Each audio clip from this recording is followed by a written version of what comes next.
All right, so everyone knows Joey Fury to be a POW player. So I decided to get Joey Fury to do Mr. POW Phoenix. So let's get into it. Remember to subscribe as well, and to leave a comment and to smash the like button. Let's get it. POW Phoenix. All right, so we're back again. I'm here with Joey Fury. Thank you for coming on the show again. Really appreciate it. Today we have Mr. All right, go get it right. Go get it right. The Americans laugh at me all the time. I say pool. They say, what's pool? Not swimming pool. So I'm going to say Mr. POW Phoenix. So let's go over the changes, man. All right, let's take it from the top. So there's a big theme in the changes for Paul, and that is damage nerfs. So that Rage Art cancel, finally, Namco said, enough is enough. 3 seasons of insane damage is enough.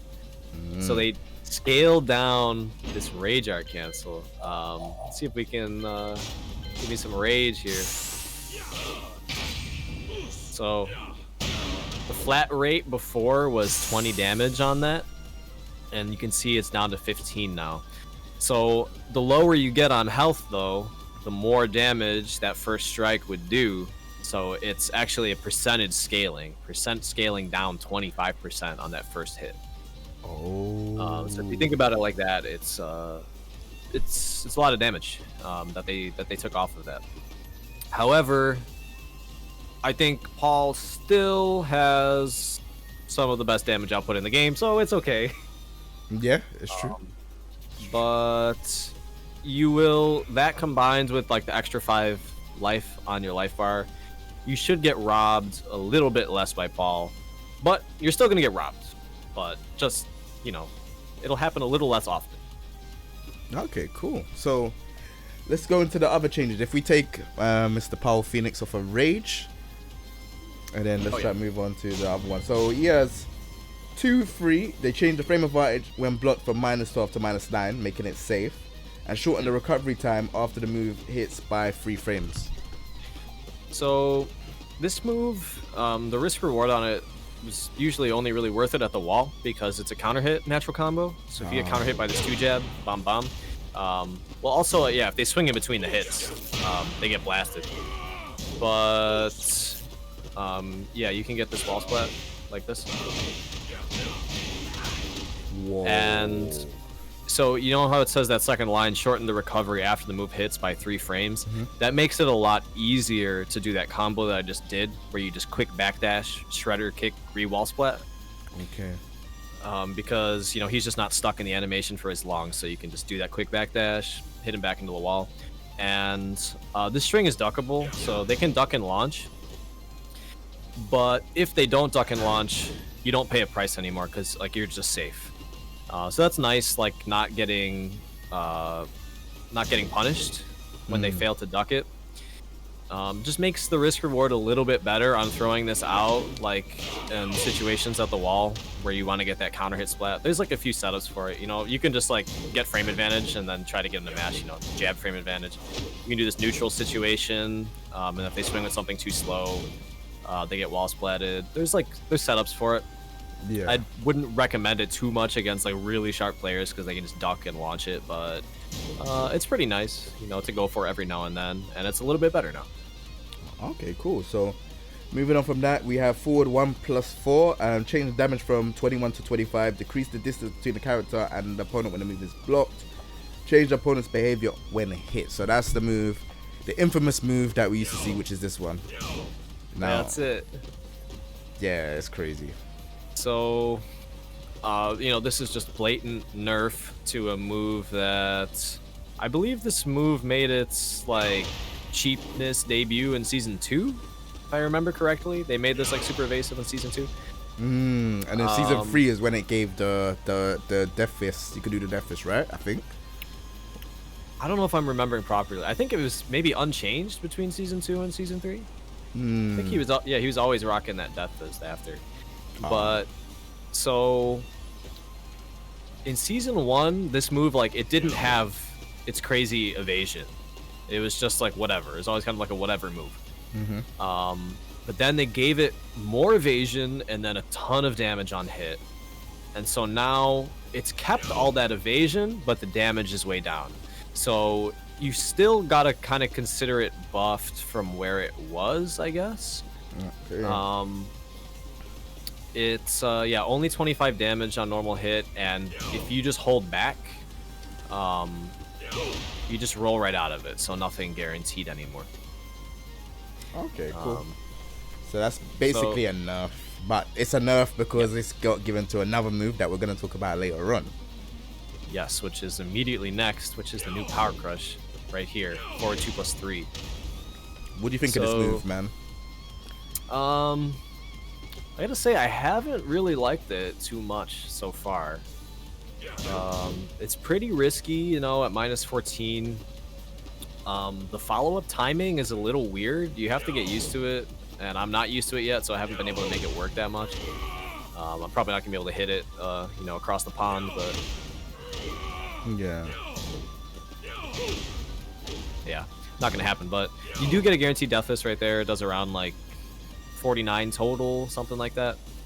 So it's relatively rewarding, but you know, 20 frames is decent for a Power Crush. It's just the -14 carries a good amount of risk, and I don't think it fills the void that the nerf forward 1+4 has left. I don't think it's on that level, but he does have some compensation, you know, for them nerfing forward 1+4. All right, cool. So moving on, back 4 change the opponent's behavior when the move lands as a counter hit. Updated motion, increased the range of the attacks. So this one. Hold up, sorry, one sec. Okay. Yeah, so back 4, it's got this new animation now. It looks like a little bit different. It's a little bit more angry. And I actually have been liking this change quite a lot. Just because, you know, like with Marduk, we were talking about, oh, some of these range buffs, they're really subtle. You can't tell that much. With back 4, I feel like I can tell. I feel like I can tell that it has more range. And it's nice to just have a little bit more of that like ranged option. The frames on normal hit haven't changed. It's still +3, but that counter hit, what, +16? Yeah, +16. If you get that +16 at the wall, it's amazing. You know, for obvious reasons. It's Paul mix-ups at the wall at +16. Yeah, I've been liking this move. I feel like I can, when I get a knockdown, I can run up and use it like really quick. I don't have to run in as far to apply a low. And it feels, you know, it's nothing amazing, it's nothing game-changing, but it just feels kind of nice. Like, I like using this move a lot in Season 4, actually. Okay, cool. So we have up forward 2, increase the distance between the character and opponent when the move hits while the opponent is down. I didn't really understand that change. Well, so if I like knock you down, yeah, we're probably not even gonna be able to set up the situation, but like if I hit you grounded, it just like knocks you away really fast. I don't know what the point is, they don't explain, but it just knocks you away when it hits like the moving opponent on the ground. This changes whatever, we don't even have to talk about it anymore. Alright, move on to the next one. Up forward 2, decrease the distance between the character and opponent when the move is blocked. So they've been buffing this up forward 2 pretty consistently. This is known in my stream as the Air Jordan. So this is it's a wall bounce. It's got good range, but it's slow. 34 frames. It used to be even slower. They buffed the speed on this, I think, in Season 2. So this is sort of like, you do this when you have a really hard read on like a get-up kick, and you just want to like obliterate their life bar for doing a get-up kick. It is very steppable, but if you do get them to block this, there's like legitimate pressure now, because like it says in the notes, there's less pushback. So like if they block this, you know, I'm in range to apply like a back 4. I could do something risky and like frame trap you with this. Very risky, but you can't really swing on it. I'm in range actually to do a sidestep 3. You're in range for all sorts of stuff. In addition to just being able to like lock them down with down 1, or even like up back 2. So there's just pressure when it gets blocked, and it's not bad. Like there's very legitimate options after this is blocked. So, though I still don't think it's like the best move, it's viable. It's viable as a wall option now because of this block pressure. Some Paul players might argue like, why bother when you can just kind of dash in their face and just scare the hell out of them, you know, like with all these other great options. But it's interesting. You can mess around with it and see if it works for you. Yeah. Okay. So let's get into forward 3-4 forward 4. They increase. Did they say increase the range of the attack? I think it says. Yeah, they increased the range of the last hit. I haven't messed with this too much. I mean, you can tell though. You can tell that last hit reaches pretty far. It didn't used to go that far. Like that almost got you out there. Noticeably more range on that last hit. I'm not really sure what this does, like how that range helps him, but yeah, I mean that's it. It's just got more range. Enjoy, I guess. All right, so we got quarter circle back 1. So they say decrease the distance between the character and opponent when the move is blocked. So this, you know, it's a neutral situation, and they're just a little bit closer. I guess they want a little bit more engagement so that the opponent isn't just backdashing out of all of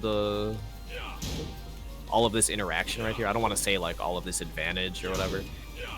It's just 0 and they're in crouch. Maybe it would be more noticeable on like those characters with the super cheap backdashes like Zafina, Elisa, like Kuni, characters like that. But you can tell like it doesn't really have any pushback now. Okay, cool.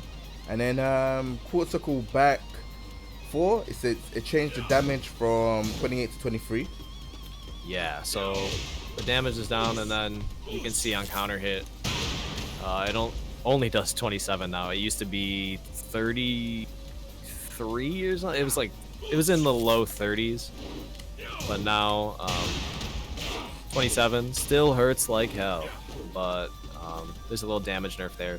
So like when you're getting robbed and you get hit by a counter hit sway 4 into the rage art cancel, that damage has come down quite a bit. Okay, cool.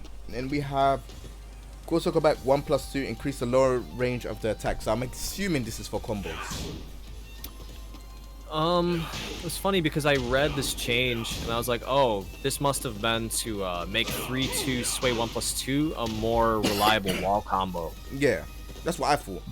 But then the first time I went and tried it, I was on Dragon's Nest. First time I tried it, it whiffed. So I think it hasn't fully solved the problem if that was what they were intending. Okay. But I imagine this was changed to make this flip over combo more consistent. Okay. I just dropped it right there, but Okay. I don't think there's any reason to go for the flip over ender with Paul because you have one of the strongest wall combos in the game with this, and the Oki is still pretty good, so why not just do this? Yeah. Okay, cool. We'll move on from that one. While rising free, decrease the distance between the character and the opponent when the move hits. Kind of interesting. I mean, there's like very little pushback when this hits now. I imagine really what you could do with this move is try to like check with it at the wall, and like if you get it to hit, maybe go into your 50-50. You seem to be in demo man range after it hits now, like at the wall. Yeah. That makes sense. You could do some like some wild stuff like that's your mid mix up. I don't know. That looks crazy. But and it's still got that like mental frame advantage because he's got the second hit that they want to duck. Yeah. So this seems like it's actually a decent kind of like mind game wall pressure option now, especially like you get it to hit and then they're in the 50-50. What is this on hit again actually? This is +3. Only +3, but it's just like something to experiment with, I think. Like, oh, while standing 3 at the wall, you know, less pushback on hit. Maybe I can put them in a mix-up after it hits. Okay, cool. So then we have the last 3 changes. So during Sidestep 1, change the damage from 23 to 21. Change the opponent's behavior on hit. So Yeah, this was a really unexpected change. You do get that guaranteed. If you do like a really quick dash, you can get the clean Death Fist for over 60 damage. It's tough, but you do like really fast dash. Wow, that looks. It looks so quick. Oh, there we go. There we go. Yeah, 64 off of that. So, yeah, this is like another kind of more experimental one. It's not a move I think that you're gonna really easily apply and like change this game, but I think some more creative players will be able to do some work with this. This has always been more of like a wall option because it's +8. So, you know, you do this to the wall, get the +8, and continue like all sorts of wall pressure. I was doing some silly stuff the other day, you know, just like doing like this, into this, into this, like, you know, just doing my plus frame moves, keeping them in a vortex kind of like that. But you basically get like a full combo worth of damage whenever you hit Sidestep 1 on normal hit now. So there's definitely some interesting possibilities with this. The damage output was nothing like that before. It almost reads like increased damage on Sidestep 1 by 45, you know, like compared to what it was before. It did used to be a counter hit launcher though. Here, step off the wall for a second. That used to launch on counter hit, so in that sense, it's actually nerfed a little bit, but it's an interesting change. Okay, cool. So I would say the last two is during Sidestep 3 is now changed to 18 to 17 damage. I don't even know if there's any point of even talking about that. Oh yeah, you know, well, like this on counter hit, you know, it used to do like 54 and now it does 53, so it's a good thing they changed that. Yeah, I think it's like, why it is so stupid, dude. Like, yeah, I think we should just move on from that, 'cause I don't really understand that change. I don't know why they did that though. And then forward 1+2, the throw changes behavior when Paul performs a throw escape and hits the wall. So I think the best way to do that is if you try to do the throw here. I think it'll work that way. Is it this way? Okay. Alright, cool. Yeah. Hold on a second. Alright, cool. Oh, I did it wrong. I didn't escape it. Alright, let me try again. Okay, so I take 4 damage now when that throw gets broken. And no guaranteed follow-up. So before it would straight up wall splat me. I'd get wall splatted if you broke that. And I would actually go flying through the balcony also if you broke that. But now I take way less damage. If you do break it, I will not break through the balcony, so I won't get full comboed. So the risk reward is actually pretty okay on going for this throw at the wall now. Wait. You don't fall through the balcony no more. You don't fall through the balcony anymore. Nah, let's try. So that's the real change. Like, that's the... Yeah, check this. Oh yeah, my, what? That's the real change. So you can go for that at the balcony now and go for the full combo if they don't break it, and you'll be okay. You won't just die if they break the throw. So now he's got some throw mind games, throw pressure at the wall, like, because you can break the balcony with forward 1+2 if you don't break it, and I can also do Congo Blast. You know. I'm glad that they done the balcony change though. Look at the damage. Yeah, I dropped the last Ender, but that would easily be, you know, in the 90s. Yeah. But you know, like, if that was season 3, that's a lot more damage. Yeah, that's for sure. Of course, yeah, there's the system change, so there's scaling immediately off of balcony breaks now, off of wall breaks. But even still, you can see the damage is good. It's really good. Yeah. Okay, so strengths and weaknesses in with Paul in season 4. Well, so he doesn't have that super rewarding forward 1+4 anymore. So the thing is, like, Season 3 Paul, he had the damage, he had the amazing counter hit tools, just incredible in, like, scrambly situations, like making up life deficits, you know, because he can just start, like, running around, throwing down forward 2, throwing counter hit launchers, and then, like, you try to pressure him, and, like, what if you overextend your pressure and then he evades it with this into the rage drive and you eat like 70 damage, you know, like he doesn't have quite that scrambly effect anymore because forward 1+4 is nerfed.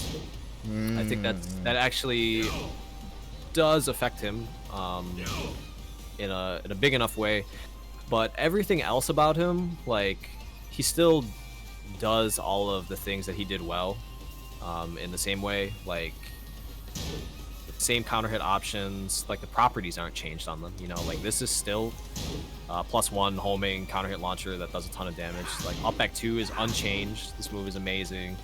This QCF3 is not changed. Like all the core stuff about the character, down forward 2, it's all still there. Relative to the rest of the cast, his damage output is still great. Block punishment is still amazing, you know, 13 frame while standing, 12 frame standing, like even though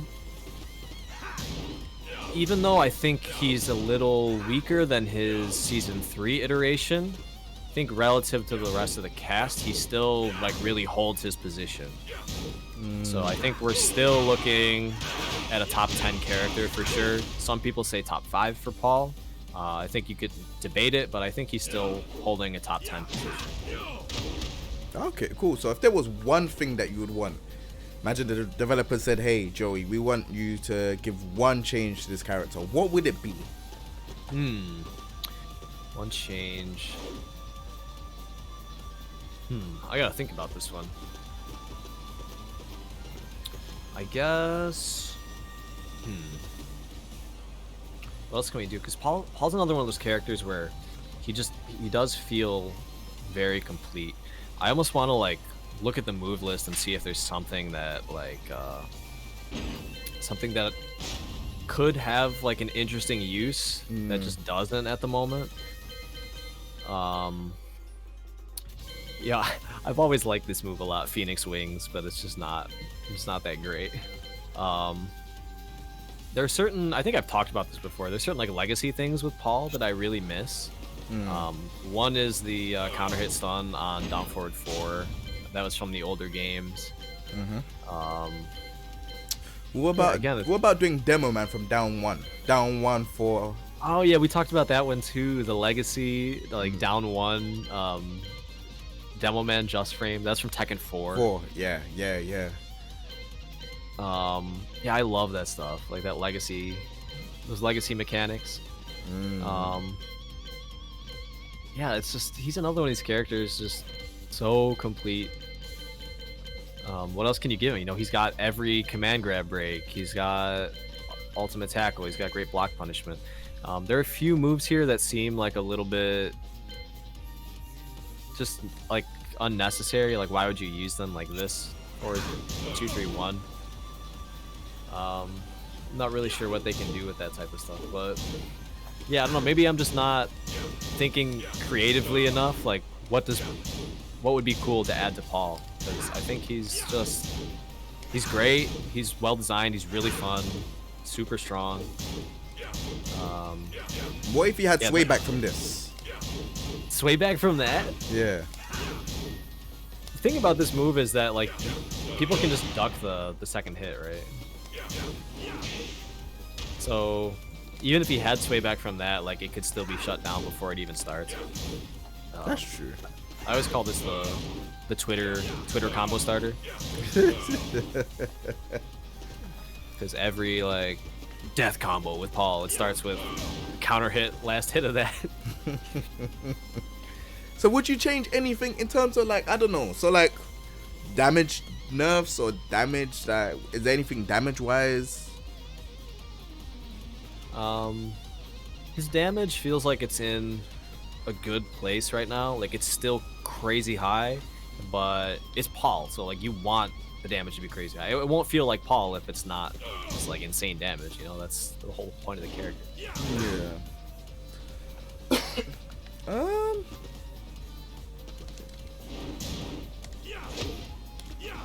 It might be cool. You know what I would like? Like, historically, Paul's combos, they like the max damage stuff was always based on like multiple thrusters in the combo. But now it's like super unnecessary to go for that type of stuff. Like, why not just do like one thruster, which I'm not gonna be able to do, but Yeah, man. into 3-2 sway 4.